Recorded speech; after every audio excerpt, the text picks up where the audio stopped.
Since we have yet to deploy a strategic defense, how can anyone know what countermeasures the Soviets will employ? That's a real good question, and I might say they were almost all good questions, and we had so many we could only pick out a few. But that's a subject that we haven't discussed. And a lot of the opponents of the Strategic Defense Initiative will attack it on the view that, hey, the Soviets would only need to spin the booster and you'd have to triple the amount of laser power going into the booster to heat it up to break it. Well, of course, we may not use lasers. We could also use pulse lasers, and that means all the power is within, say, a thousandth of a second imparted to the booster, and any spin wouldn't distribute the energy. But there's a list of 132 countermeasures that I have seen that the Soviets could come up with against various architectures and types of Strategic Defense Initiative systems. But some only apply to some systems, some apply to others. Some apply in a big way, some apply in a small way. The real question is what those things would cost and for the Soviets, and then could we come up with what they call countermeasures to those, and we can. We've come up with countermeasures to all the countermeasures, and the question is, what would those cost? And honestly, no one knows what the cost is of the countermeasures or the countermeasures yet. It's a very complex technical question. One of these days people will know the cost. Maybe it'll be 6 months from now or 2 years from now, I don't know. I guess we don't know the answer to that. But there's also the question of whether the Soviets would even bother to countermeasure technically. Probably the most likely thing would be that they would countermeasure it politically, and that's what they've been doing ever since it's been announced. They would want to slow down the program or stop it from even being built. That's the best countermeasure and the cheapest. All it takes is a speechwriter, some people's time, and the cooperation of a lot of people, even in the West, who will mouth what's being said. There's an acquaintance of mine, a former officer in the military, who doesn't believe in SDI and goes to the Soviet Union and gives arguments against SDI. There's a lot of Americans who will fight this and do the Soviets' bidding. I mean, for sincere reasons. So that's their best countermeasure, and they're doing pretty well at it because there's been no decision to deploy. They could possibly technically countermeasure it, but I think in that kind of a case, my guess would be that technologically, that's where our technological prowess would be able to overcome the Soviets. But I cannot say that for sure because we haven't been able to do the costing yet. So technically we can build it. Economically, should you build it? Is it cost effective? In other words, do you get enough effectiveness for the cost? My personal opinion is this should not be a cost effectiveness type question. And I've made the case in the past with audiences that I think there is so much good in this ballistic missile defense idea that there's more value to it than, say, all the gold in the West in the gold rush of the 1800s. And I bet you that nobody did a cost-effectiveness study on whether we should build a train track all the way across the West. And it opened up the whole West. I mean, there were fantastic things that occurred because of that train track. But if they had done a cost-effectiveness study, it might not have been built. Okay. Well, what about life effective? I mean, it should be life effective. It definitely is life effective. That's the point of it. Definitely life effective. Well, how much is your life worth? You can't measure it in dollars. People think human life has a price tag, $10,000. That's right. No, it's... But I know today, if you take a decade, we'll spend $3 trillion and not defend ourselves against nuclear attack. And nobody's talking about a $3 trillion system. I mean, it just intuitively is obviously cost effective. But these same great thinkers in Washington that gave us mad will come up with some kind of rationale to say, well, it's not at the marginal utility factor or something like this. And you have to argue these things. What about the line of reasoning that says whatever we do to defend ourselves is going to up the ante on the Soviet side and is going to push them more toward war? Push them more towards war?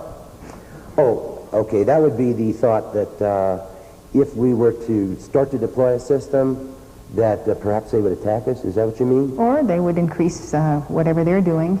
Arms race? That type of thing. I don't think that, well, let's take the arms race one first. I don't think that holds water. First of all, the offensive missiles are a large part of the arms race. And I think that if SDI is built and then moved on to the next stage, etc., it will definitely make, eventually, I don't know if it's 5 years, 10, 15, or 20, ballistic missiles impotent and obsolete, which means they won't be built anymore. I mean, nobody builds a crossbow. That's one of Danny Graham's favorite things. It still works, it can kill people, but nobody uses it in wartime because it's obsolete, it's impotent. So the money being spent on offensive systems, I would say, would tend to go away. Now, if the, that's offensive nuclear systems, they're probably going to conventional warfare. If money is spent, if there's an arms race on defense, I say, great. I mean, it can't kill anybody. None of those systems yet that I have seen can kill a single human being. The particle beam is a neutral particle beam, and if it were aimed at the, I guess you could, excuse me, you could kill a cosmonaut if he was in a space station. But somebody on the Earth, if you shot a neutral particle beam at the atmosphere, it would become a charged particle beam, and it would veer off. If you shot a laser at the ground, yes, I guess if it were strong enough, and if you designed it to go through the atmosphere, which you wouldn't if it was a space-based laser, so if it went through the atmosphere, it would get all diffused and lose a lot of its power, get out of phase and things like this. Conceivably, you might kill a person or two, but it's not a weapon of mass destruction from space. The kinetic energy system rockets are not designed to go through the atmosphere. They'd burn up in the atmosphere. So, I mean, I'm wholly in favor of an arms race, if we have to have one, on totally defensive systems that can't kill anybody, especially if they result eventually in essentially the elimination of large-scale nuclear weapons deployments throughout the world. You know, you'll never get rid of the idea of a nuclear weapon, because, I mean, high school kids even know how to build one now. And so people will still be able to build one, or two, or 5, or 10. But it isn't going to pay any sensible nation to build thousands of them to deliver 2 or 3 by ICBMs, by bombers. Now, that was a question on arms control, and then there was another half of it. What was the other half? I forgot what it was. Well, the idea that increasing defensive or offensive weapons, which is what we're not supposed to be doing according to MAD, would up the ante and make the Soviets be more aggressive. Oh, yeah. Well, that's kind of the way I paraphrased it is, might the Soviets be more belligerent in the sense that they might tend to attack us or something if we put up one of these systems? A lot of people worry about that, and that's this instability. We've been protected by MAD for 42 years. If we move away from it and go to mutual assured survival, maybe the Soviets would be so upset that they'll attack us because they think if we ever get the system up, they can't attack us. Well, that argument, you have to look at it and say, well, now, if the Soviets are going to attack us before we put up our system, because after we put up the system they can't attack us, that means that they're planning to attack us, right? Right.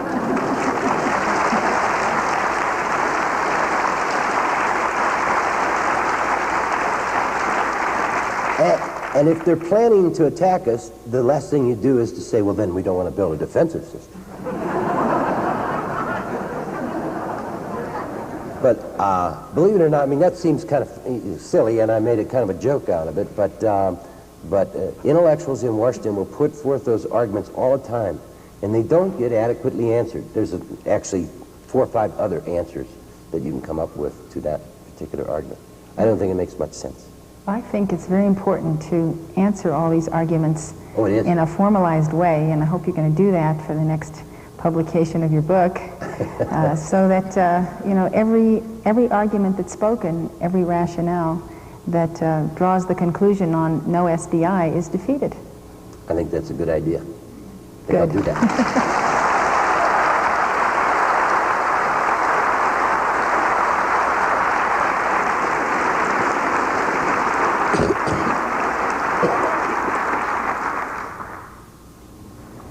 Well, this might have already been answered, but I'll read it.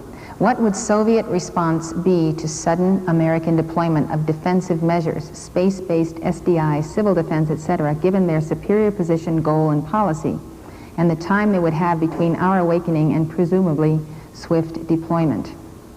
What keeps America asleep and critical toward American policy and ignorant of Soviet position? Well, I think if we were to decide to deploy, I think the Soviets, since I believe they're already planning to deploy, and their goal is to deploy as quickly as possible and to delay us as long as possible. But if we decided to, and if they came to the conclusion they couldn't beat us to the punch, I think they would say, you know, that idea of both of us deploying is a real good idea. And we also like that idea of technology transfer.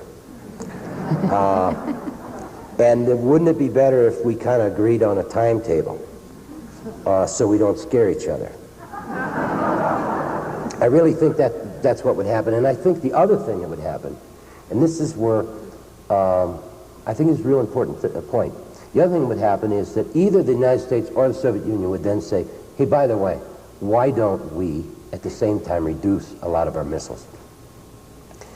Because the handwriting would be on the wall. If the United States decided to deploy, and the Soviets also admitted that they were going to deploy, it'd be pretty obvious that the days of the offensive missiles are numbered. There's cost involved in deploying, and both sides would want to save. Neither side would give it up unilaterally, but both would wish the other guy would go along with it. And you know, we haven't even decided to deploy. They haven't even said that they're interested. In fact, they've said they're not.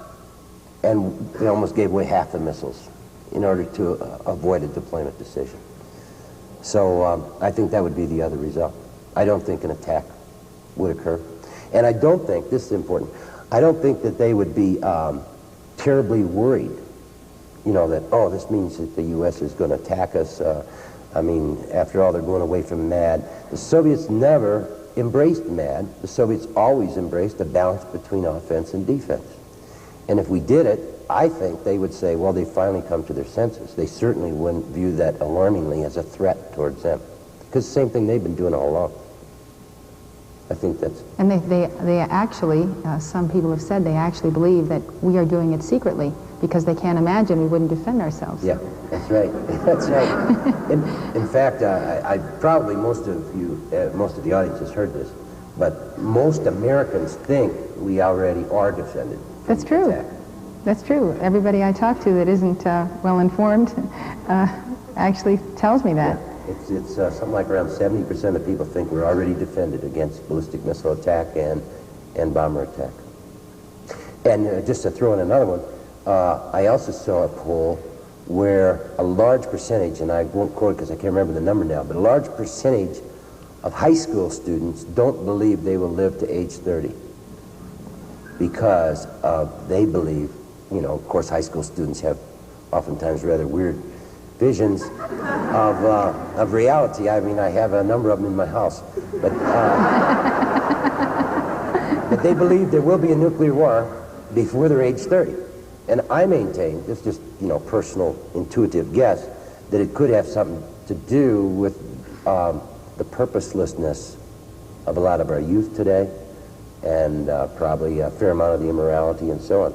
And so, the teen suicide. Yes, yes. I mean, it's a very bad thing for people to believe that some other power has the ability and probably will snuff out their life. Why plan for the future? Why study? You know, why do anything worthwhile? But the reason they conclude that is because their government and their teachers have not told them that they can survive a nuclear war. And if you put in some civil defense, you know, and decide to be prepared, you don't have to have a doomsday outlook. That's right. And as a matter of fact, you go one step further and say, it's not so much that you can survive a nuclear war. Yes, you can. I mean, some people will survive, And if you put in civil defense, more people will survive. And if you put in strategic defense, if there's a war, a whole lot of people will survive. But the main point is, if there is a reasonable strategic defense system, I believe everyone will survive because no one will ever attack. It's a very good system. The Soviets are much interested in reaching military objectives, and they would have a very difficult time achieving military objectives with a nuclear attack if a defense is in place. So I don't think it would occur. So you believe preparedness is the key to avert nuclear war? Absolutely, yeah. Peace through strength.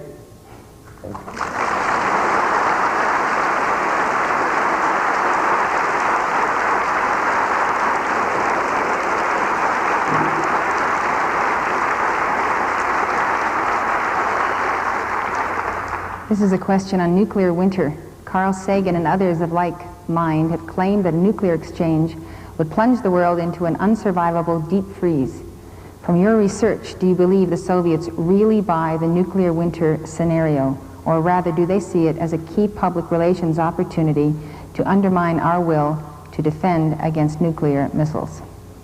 Well, I actually don't know what the Soviets believe. I don't even know what the U.S. believes. What do you believe? I don't know what I believe, because I studied that issue, and when it first came out, I knew who was pushing it. It was Carl Sagan, and I've met Carl Sagan, and I've talked to him about SDI, and I know his mind is not totally open on the subject.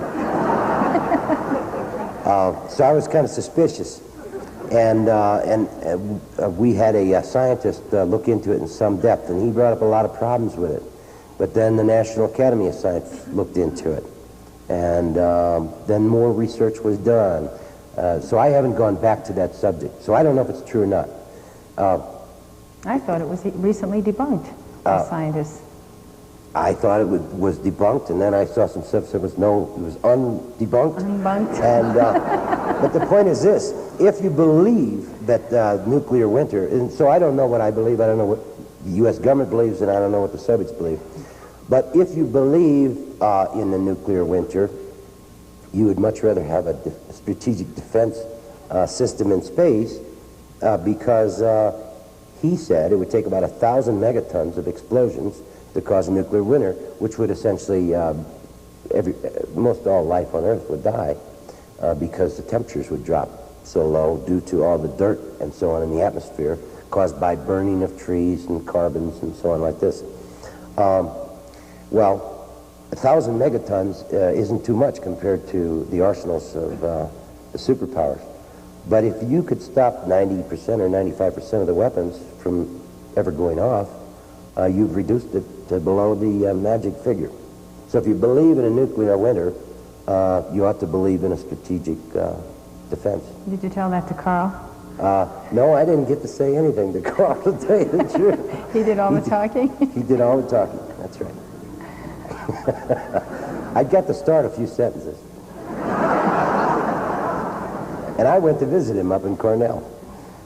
But, well, you know, they say that the wiser the man, the fewer the words. Okay, of the presidential candidates now making themselves known for the 1988 election, which one would most likely agree to a plan you propose for SDI? Well, I'm not certain which one exactly, because I don't know George Bush's view on SDI, and I'm not totally certain of what Dole's view is. But I'm virtually certain that none of the Democratic candidates would support that SDI. And I do know for certain that Jack Kemp is hard over on early deployment. And as I mentioned earlier, he had introduced a bill to form a fourth military service. It's called the U.S. Department of, it's not the U.S. Department of Defense, it's, it's close to that. In any case, it's a fourth service for space. So My reading is that Jack Kemp would be a solid person who would say, let's deploy now.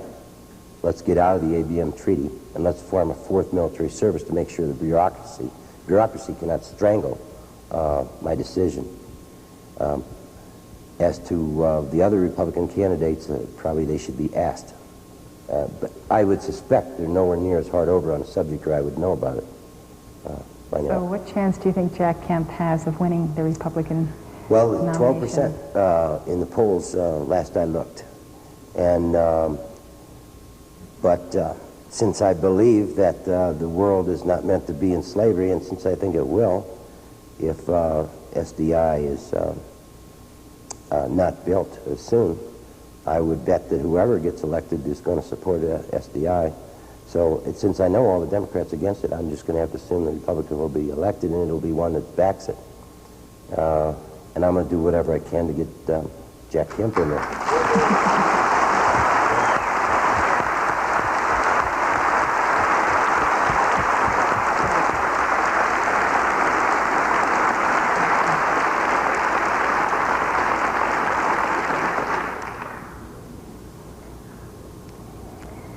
Well, you said that the Soviets will dominate the world by their space stations. Is it possible to destroy Soviet space stations by ground-based lasers? I suppose it would be if you built any. We don't have any to do that job. And then it's just a question of countermeasure versus countermeasure. They could, for example, put shielding on it, and then we'd have to build a bigger laser, et cetera, et cetera. It's not likely that they would shield it, though. And it's not likely that we would try to take it out, either.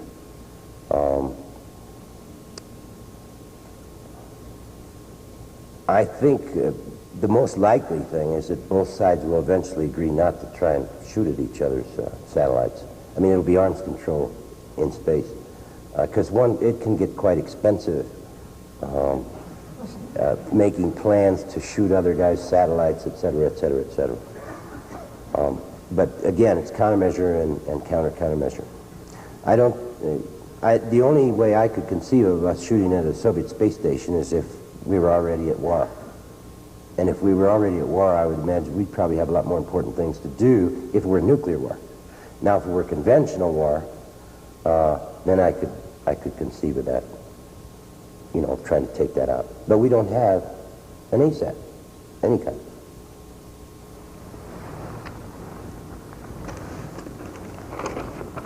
Could you say a few words about the vulnerability of Europe to a Soviet attack? We have quite a number of Europeans represented here tonight.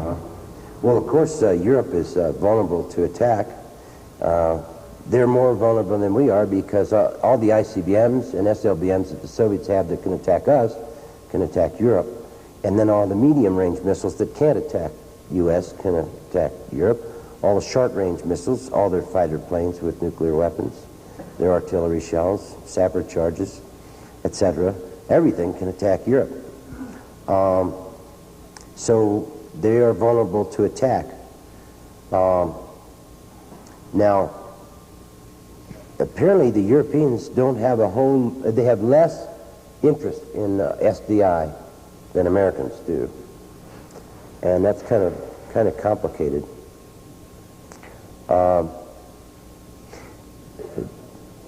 And I don't even believe what is said, but I'll try to say what some of the concerns are.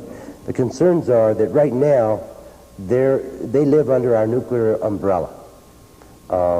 If there is a conventional war in Europe or a conventional attack, NATO has purposely kept its forces low to save money.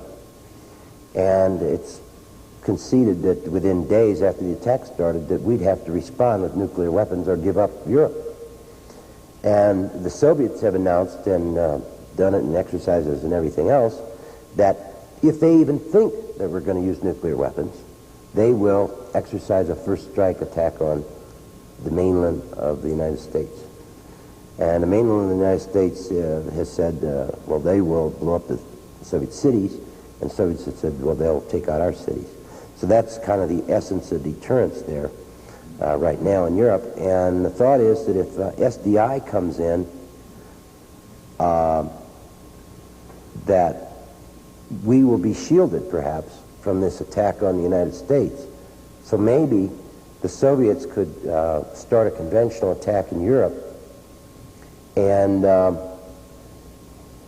we could use nukes, or we could not use nukes, and the Soviets couldn't get back at us. They feel essentially that it would undermine the nuclear umbrella. Some people in Europe feel that. I think it gives them a defense that they don't have.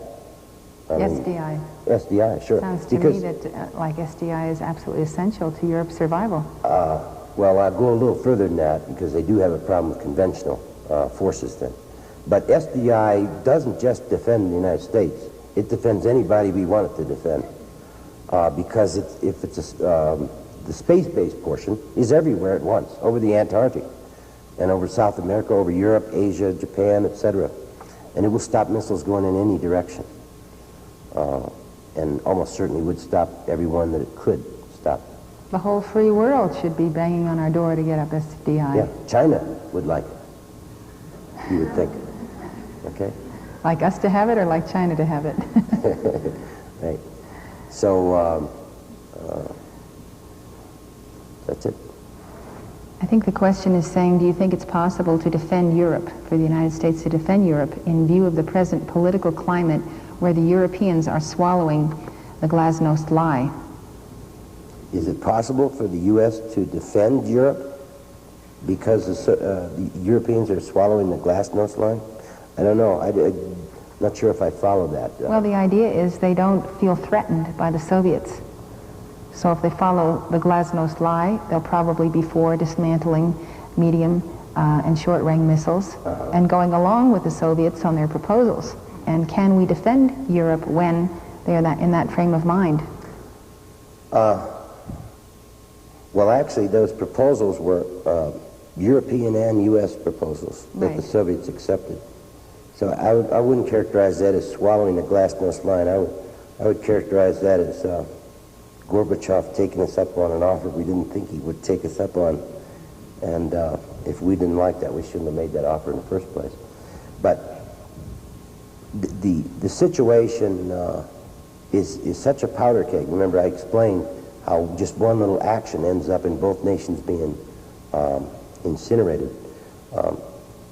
I know a lot of people don't agree with this, but I think it's in the best interest of the country and the best interest of the world to move away from this reliance on weapons, nuclear weapons, wherever they are.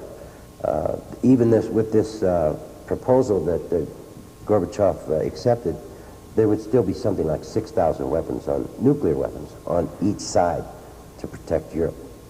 If you call that protecting Europe, when any mistake could today touch off a tinderbox. The real problem, and that was the other part I didn't get to, is that if nuclear weapons are reduced considerably or rendered impotent and obsolete, what do we do then? You know, run World War II over again? That was pretty bad. A lot of people died. And everybody knows that the Soviets outgunned Europe and the U.S. in conventional armaments. And the answer usually given is, well, then the U.S. and Europe ought to spend more on conventional armaments. I'm not so sure that people would be willing to do that, especially in Europe. Now, luckily, though, I think there is an out.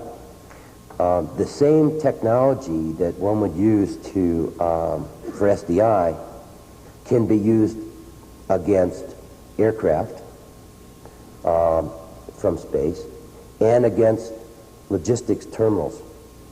Now, imagine a laser beam coming down on the wing of a plane, multi-megawatt laser beam. It's pretty well known that would just drop that wing off the plane. There have been tests. Lasers have shot down aircraft and so on. Now, you can also send from space what's called a very high-velocity vehicle. It has no TNT charge in it, no nuclear weapon charge or anything, but it's just, say, depleted uranium. which is very, very dense material. You fired a rocket down towards the Earth, say at 20,000 feet per second. And if you can guide it accurately, and SDI technology lets you guide things very accurately, and if you know where you are and where the target is very accurately, and three-dimensional navigation satellites now give us that accuracy, you can land, say, a 5-pound piece of depleted uranium on any target. It will vaporize a silo. Okay? It will destroy large-sized bunkers. I guess what I'm getting at is without even using nuclear weapons, and without even using TNT, you can destroy the storage facilities for weapons to run a mass war. And using lasers from space, you can knock out aircraft. Now, that's not just strategic bombers or tankers, but it's for troop-carrying aircraft, for fighters, for carrier aircraft. If this technology is used and extended logically to go against aircraft and against conventional weapons, munition storage areas, and if both sides had it, now, if we just had it, that'd be fine too. But if both sides had it, you would essentially bring it back to where the superpowers couldn't fight a war at even the World War I level, which, you know, that was bad enough. But still, I mean, there would be essentially no aircraft, and it would be back in the 1800s level of warfare. You follow what I'm saying? You can still shoot each other with a shotgun, right? But, So you can beat the Soviets in a conventional attack on Europe with an SDI, laser and depleted uranium. Yeah, that's what I'd call an SDI prime, because that's not part of the ballistic missile defense system. It would be an anti-air system from space and anti-logistics. Nobody's proposed those but me, I think. But I think they're kind of neat. And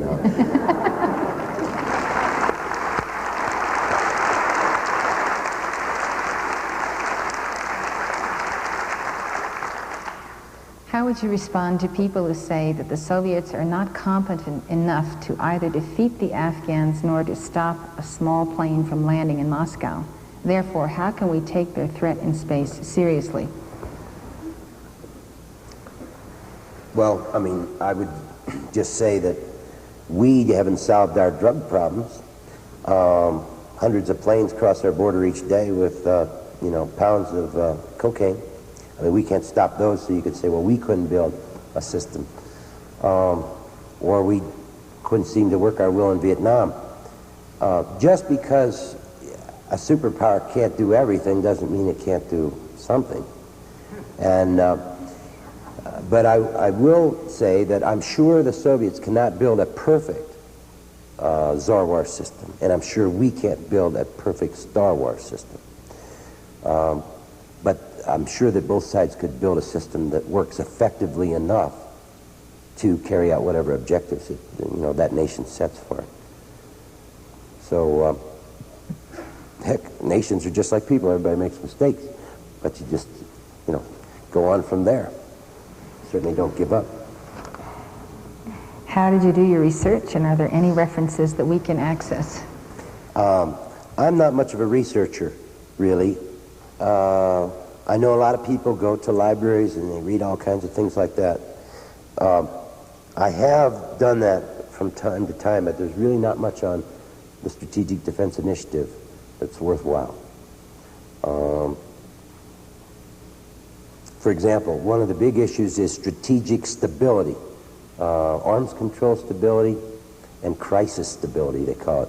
In other words, you would want to make sure that in a crisis, neither side is tempted to strike first. That's called crisis instability. And gee, I searched through universities and found very little on that. And that's one of the key issues involved in moving from mutual assured destruction to mutual assured survival. There has, I guess what I'd say is, rather than researching, I would urge people to do original thinking, because there are not very many people doing that.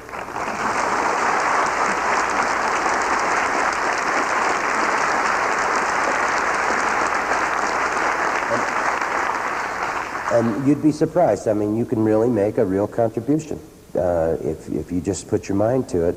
And know enough general facts so you can make a real contribution to this area, because a whole lot of it has not been thought through well enough. The people who oppose SDI, and by the way, this is the second argument on it. You know, they argued about this back in the early 70s when we finally decided to sign the ABM treaty. And at the time, by the way, the Soviets thought we were nuts and told us so. They said it's obviously better to defend yourself than to not defend yourself. And our people convinced them that, you know, we were right. And, and then they said, gee, that means this U.S. won't do anything, but we can keep doing whatever we want to do, you know. And so they signed the treaty. Where was I? I'm not sure if I can bring you back this time. Well, let's see what We're talking about original thinking and creative thinking. Oh, yes, original thinking. Yeah, that's right. Doing too much of it tonight. Anyway, but generally I don't do research. All my life I've just read everything I could get a hold of. I know you all study in these forums and in other places all kinds of issues. I think that's fantastic. I've been doing that most of my life. I don't know why. I just feel a desire to learn. And most of the time no one ever wanted to talk about the things I learned until about 5 or 6 years ago. And that's when I was given a job to figure out what the Soviets were doing in space. And it took everything I had learned up till then to figure it out, and then to do everything I've done since. So it's just gathering facts, I guess, about life and how people work and how nations work and all those things. But if you want the answer to some hard problem, what I find it is, you won't find it in research, because it wouldn't be a hard problem. For example, this company called me up. This is just a little aside, but I won't say the name of the company, but a very large, one of the largest aerospace corporations in America, called me up a few years ago and said, would I figure out the cost to the Soviets of building certain countermeasures? And they said they had tried numerous companies and numerous consultants and couldn't find anybody who was willing to even try. And since I didn't have any work at the time, I said, sure, I'll do that. And just on the off chance, I have a computer, and I checked out 27 databases on the computer, 15 million records for anything that was relevant to strategic defense initiative, ballistic missile defense, anti-ballistic missile systems, and costs and countermeasures, or any of those. And, well, I found nothing in 15 million records, see? And so I don't do much research.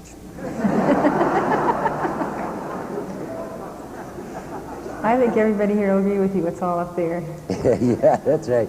But you could, if you want, read Soviet Military Power. That's quite good, and it comes out every year. And it tells you all about Soviet forces of all types and military forces of all types, and it's quite good. That's the U.S. government publication.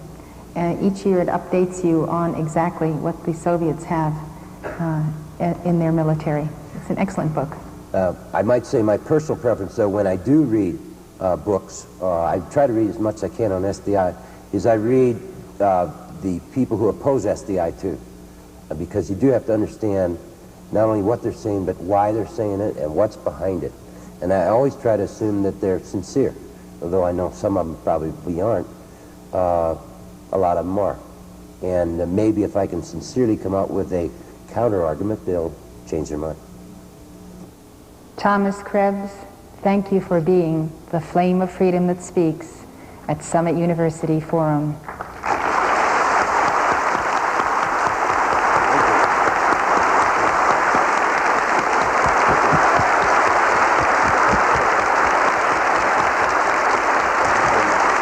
Really appreciate it.